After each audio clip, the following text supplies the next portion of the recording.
Hi everyone. Today we'll see about diffusion models in machine learning. These models have revolutionized AI, especially in generating high quality images.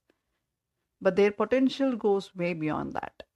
We'll break down the mathematics, working mechanism, and explore practical applications with a few more examples. Let's get started.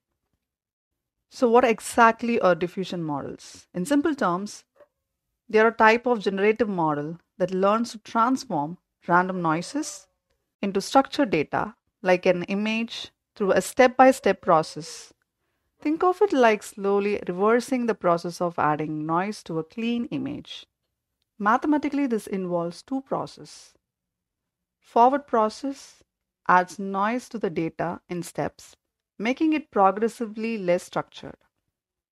Reverse process learns to reverse the noise and recreates the original data. Let's take a closer look at the math.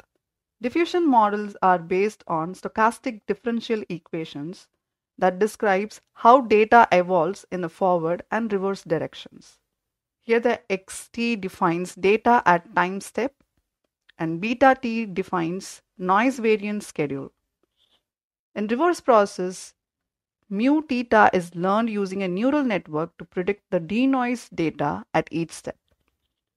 In essence, the model predicts the noise added at each step, and we use that prediction to reconstruct the data. While diffusion models are famous for generating stunning images, they are capable of much more. Text to audio generation, generating realistic audio from text prompts, protein folding, predicting protein structure for drug discovery, data imputations, filling in missing values in datasets, and anomaly detection, identifying anomalies by modeling normal data distributions. This function simulates adding noise to a dataset over several steps.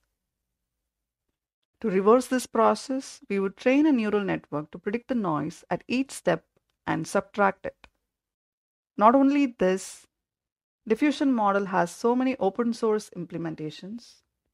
If you want to try it on your own, there are a lot of open source implementations available for diffusion models, like denoising diffusion probabilistic models, Hugging Face diffusers, stable diffusion are some of the examples of open source diffusion models. Diffusion models represents a powerful paradigm shift in generative AI. Their versatility extends far beyond image generation, touching fields like healthcare, audio, and even anomaly detections. I hope this breakdown gave you a better understanding of how they work and their vast potential. That's all for today. Thanks for watching.